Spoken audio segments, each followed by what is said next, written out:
Hello, 2 മുട്ട വെച്ചിട്ട് ഒരു ബോംബെ സ്റ്റൈൽ ഒരു ചില്ലി എഗ് കഴിച്ചാലോ? അധികം മസാലകളൊന്നും വഴറ്റാതെ നല്ല ടേസ്റ്റി ആയിട്ടുള്ള ഒരു അടിപൊളി എഗ് ചില്ലി.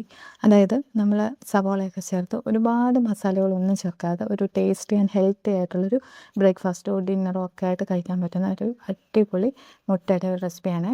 നമ്മൾ ഡെയിലി മുട്ട പുഴുങ്ങി കഴിക്കുമ്പോഴത്തേക്കും നമുക്ക് ഒരു മടുപ്പ് വരും. ഇങ്ങനെ ഡെയിലി നമ്മൾ കഴിക്കുമ്പോൾ എന്തായാലും ഒരു മുട്ടയോ അല്ലെങ്കിൽ 2 മുട്ട വെച്ച് ഡെയിലി കഴിക്കുന്നത് ഹെൽത്ത് അത്രയും നല്ലതാണ്.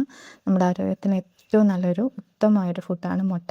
അപ്പോൾ നമ്മളിങ്ങനെ ഡെയിലി കഴിക്കുമ്പോൾ നമുക്കൊരു മടുപ്പ് തോന്നും. അപ്പോൾ ആ മടുപ്പ് മാറ്റാൻ വേണ്ടിയിട്ട് കുറച്ച് എക്സ്ട്രാ കൂടുതലൊന്നും ആഡ് ചെയ്യുന്നില്ല. വീട്ടിലുള്ള സാധനങ്ങളൊക്കെ വെച്ച് തന്നെ നല്ല ടേസ്റ്റ് ആയിട്ട് നമുക്കൊന്ന് ഉണ്ടാക്കി കഴിച്ച് നോക്കാം. അതിന് വേണ്ടിയിട്ട് ആദ്യം 2 മുട്ടയാണ് എടുക്കുന്നത്. നമ്മൾ ഈ 2 മുട്ട ഈ മസാല ചേർക്കാത്ത രീതിയിൽ സവോളയൊക്കെ ഇട്ട് വഴറ്റി കഴിക്കുമ്പോൾ തന്നെ നമ്മുടെ വയറ് നല്ല ഫില്ലിങ്സ് ആയിട്ട് കിട്ടും കേട്ടോ. നല്ല ഹെൽത്തി ആയിട്ട് നമ്മുടെ വയറ് നിറഞ്ഞ പോലെ തന്നെ ഫീൽ ചെയ്യും കേട്ടോ. 2 മുട്ട മാത്രം വെച്ച് ചെയ്യുമ്പോൾ തന്നെ നമുക്ക് നല്ലൊരു ഫില്ലിങ്സ് കിട്ടും. ശരിക്കും വയറ് നിറഞ്ഞൊരു ഫീലാണ്. അപ്പോൾ അതാ 2 മുട്ട ഇങ്ങനെ ഞാൻ കട്ട് ചെയ്തിട്ട് ചെറിയ സ്ക്വയർ കഷ്ണങ്ങളാക്കി ഒന്ന് കട്ട് ചെയ്തെടുക്കുന്നുണ്ട്. രാവിലെ നമ്മൾ ബ്രേക്ക്ഫാസ്റ്റിനൊക്കെ പകരം അല്ലെങ്കിൽ ഡിന്നറിനോ രണ്ടിൽ ഏതിൽ വേണമെങ്കിലും യൂസ് ചെയ്യാൻ പറ്റും. നല്ല ഫില്ലിങ്സോട് കൂടി നല്ല ഹെൽത്തി ആയിട്ട് നമുക്ക് കഴിച്ചിട്ടിരിക്കാം. ശരിക്കും നല്ല ടേസ്റ്റിയും ഹെൽത്തി ആയിട്ടുള്ളൊരു അടിപൊളി റെസിപ്പിയാണ് കേട്ടോ. അപ്പോൾ ദാ മുട്ട ഞാനിങ്ങനെ കുഞ്ഞു കുഞ്ഞു കഷ്ണങ്ങളായിട്ടൊന്ന് കട്ട് ചെയ്തെടുക്കുന്നുണ്ട്. എന്നിട്ട് കുറച്ച് ഫ്രൈ പാനിലോട്ട് കുറച്ച് എണ്ണ ഒഴിച്ചിട്ട് കടുക് പൊട്ടിച്ച് കുറച്ച് കറിവേപ്പില ഇട്ട് കൊടുക്കാം.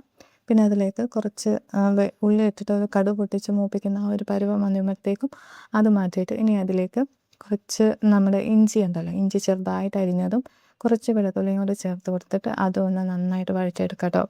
എരിവിന് വേണ്ടിയിട്ട് പച്ചമുളക് ചേർക്കുക. പിന്നെ 1 കപ്പ് സവോള ഞാൻ ആഡ് ചെയ്ത് കൊടുക്കുന്നുണ്ട്. ആവശ്യത്തിന് ഉപ്പും കൂടി ചേർത്ത് പിന്നെ തക്കാളി കുഞ്ഞായി അരിഞ്ഞ ഒരു ചെറിയ തക്കാളിയാണ്, അതും കൂടി ചേർത്തിട്ട് നന്നായിട്ടൊന്ന് ഇളക്കി കൊടുക്കുക കേട്ടോ. തക്കാളി അങ്ങനെ ഒരുപാട് വഴലണ്ട, നമ്മൾ ആ ഒരു ചെറിയൊരു വഴൽ വന്നാൽ മതി. അപ്പോൾ അതിലേക്ക് നമ്മളിനിയും കുറച്ച് കുരുമുളക് പൊടി ആഡ് ചെയ്യുന്നുണ്ട്, കുറച്ച് മുളക് പൊടി, എല്ലാം കുറേശ്ശെ മതി. പിന്നെ കുറച്ച് ഗരം മസാല വേണ്ടാത്തവർക്ക് ആഡ് ചെയ്യേണ്ട, ഇത് ചേർക്കുമ്പോൾ ഒരു ടേസ്റ്റ് കിട്ടും കേട്ടോ. ഇത്രയും മസാല നമ്മൾ ചേർക്കുന്നുള്ളൂ, കൂടുതലൊന്നും ചേർക്കുന്നില്ല. തക്കാളി അധികം വഴലാതെ നമ്മൾ മുട്ട ഇപ്പോൾ ആഡ് ചെയ്ത് കൊടുക്കുകയാണ്. എന്നിട്ട് ആ മുട്ട ഒരു 2 മിനിറ്റ് കൂടെ ഒന്ന് സോട്ട് ചെയ്തെടുത്ത് കഴിഞ്ഞാൽ നമ്മുടെ Bombay style egg chilli ready ആയിട്ടുണ്ട് കേട്ടോ.